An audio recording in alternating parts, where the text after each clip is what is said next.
बाबा जी की प्यारी साथ संगत जी, आज जो मैं आपको बताने जा रही हूँ, उससे पहले अगर आपने हमारा चैनल लाइक, शेयर, फॉलो और सब्सक्राइब नहीं किया है तो जरूर कर लें जी। साथ में बेल आइकन भी जरूर प्रेस करें जी, जिससे आपको बाबा जी की प्यारी प्यारी बातें पता चल सके। और लाइक करना बिल्कुल न भूलें जी। वो कहते हैं ना, मेरे सतगुर, इतनी मुश्किलों में मुझे डालने का तो आपका सिर्फ एक बहाना था।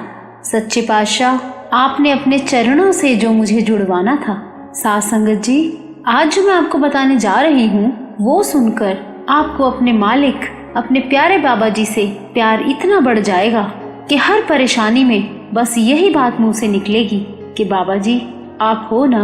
सारा डर खत्म हो जाएगा जब ये यकीन हो जाएगा कि हर परेशानी परमात्मा से पूछकर ही हमारे पास आती है। एक बार एक राजा और उसकी पत्नी, जिन्होंने भगत रविदास जी को अपना गुरु धारण कर लिया, अब वो दोनों भगत रविदास जी के शिष्य बन गए और उन्हें पहचान हो गई कि भगत रविदास जी कौन हैं। अब उस राजा ने एक बार यज्ञ कराया तो दूर दूर से राज्यों से पंडित, ज्ञानी, ऋषि, मुनि, साधु सबको भोजन के लिए बुलाया और भगत रविदास जी को भी बुलाया। अब सब साधुओं के लिए थालियां सजाई गई, एक खास पंडाल तैयार किया गया, पर भगत रविदास जी के लिए पंडाल में सबसे ऊंची जगह पर स्पेशल आसन तैयार किया गया। अब सारे साधु अपने अपने आसनों पर बैठ गए और क्या देखते हैं कि भगत रविदास जी जो छोटी जाति के थे, वो मोची थे, उनके लिए स्पेशल आसन लगाया गया। साथ संगत जी, पहले जात पात का भेदभाव बहुत ज्यादा होता था। अब सभी साधुओं को यह देखकर क्रोध आ गया कि इस छोटी जाति के भगत रविदास को विशेष आसन दिया गया है और ऐसी छोटी जाति वाले के साथ हम ऊंचे कुल वाले कैसे बैठें? ये तो हमारा अपमान हुआ ना। और ये कहकर सारे साधु वहाँ से उठकर बाहर चले गए। और जब राजा ने ये देखा तो राजा ने सबको समझाने की कोशिश की कि ये भगत रविदास जी कोई आम इंसान नहीं है, ये बहुत पहुँचे हुए हैं। न जाने कितनी बार खुद परमात्मा इनके पास आते हैं, पर राजा की बात कोई सुनने को तैयार ही न था। और सारे साधु बोले कि इस नीच कुल वाले के साथ हम कैसे भोजन कर सकते हैं? अगर आप चाहते हो कि आपका यज्ञ सफल हो और हम यहाँ बैठकर भोजन भी करें, तो भगत रविदास जी को बाहर निकाल दो। अब राजा सोच में पड़ गया, करूँ तो क्या करूँ? सोच रहा है, भगत रविदास जी तो मेरे गुरु हैं और अगर ये साधु बिना भोजन करे यहाँ से चले गए तो मेरा तो यज्ञ ही असफल हो जाएगा। अब भगत रविदास जी मुस्कुराकर राजा की तरफ देखकर कहते हैं, घबरा मत राजन, हमारे लिए अलग आसन बना दो, हम अलग जाकर बैठ जाते हैं और इन्हें यहीं पर भोजन खिला दो। अब राजा को अपने गुरु की बात तो माननी ही थी, तो जैसे भगत रविदास जी ने कहा, राजा ने भगत रविदास जी को अलग कक्ष में ले जाकर भोजन परोसा और इन सब साधुओं को वहीं पर भोजन परोस दिया गया। पर उस मालिक से अपने प्यारे भगत की ये बेकदरी देखी नहीं गई। अब मालिक का खेल तो देखो।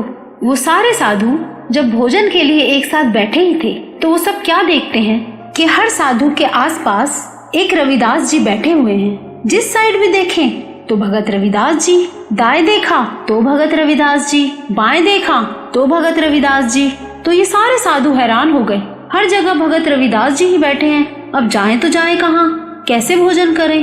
तो अब सबको ये समझते देर न लगी कि ये तो खुद परमात्मा ही है।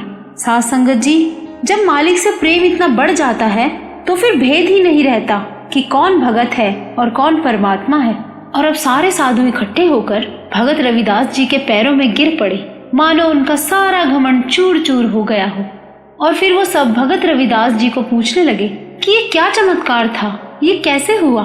तब भगत रविदास जी ने उसी वक्त इस शब्द का उच्चारण कर दिया, ऐसी लाल तुझ बिन कौन करे, गरीब निवाज गुसाइया मेरा, माथे छत्र धरे।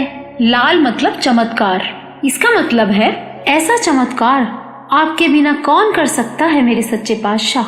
मैं तो गरीब हूँ, अत्त का नीच कुल का हूँ, मुझ गरीब को भी उस गरीब निवाज ने मेरे माथे पर छत्र झुला दिए हैं। वहाँ मेरे सदगुरु। साथ संगत जी, जब मालिक से सच्चा प्यार होता है ना, तो मालिक को ऐसे ही भक्तों की रक्षा के लिए आना ही पड़ता है।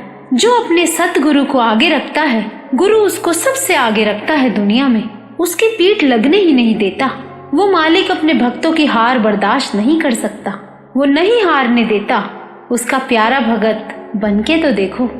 तो बाबा जी की प्यारी साथ संगत जी, अगर आपको ये वीडियो अच्छा लगा हो तो लाइक जरूर करना जी। इस वीडियो को ज्यादा से ज्यादा शेयर करना, जिससे बाबा जी की प्यारी संगत तक बाबा जी की प्यारी प्यारी बातें पहुंच सके। शेयर, फॉलो और इस चैनल को सब्सक्राइब भी जरूर कर लेना जी।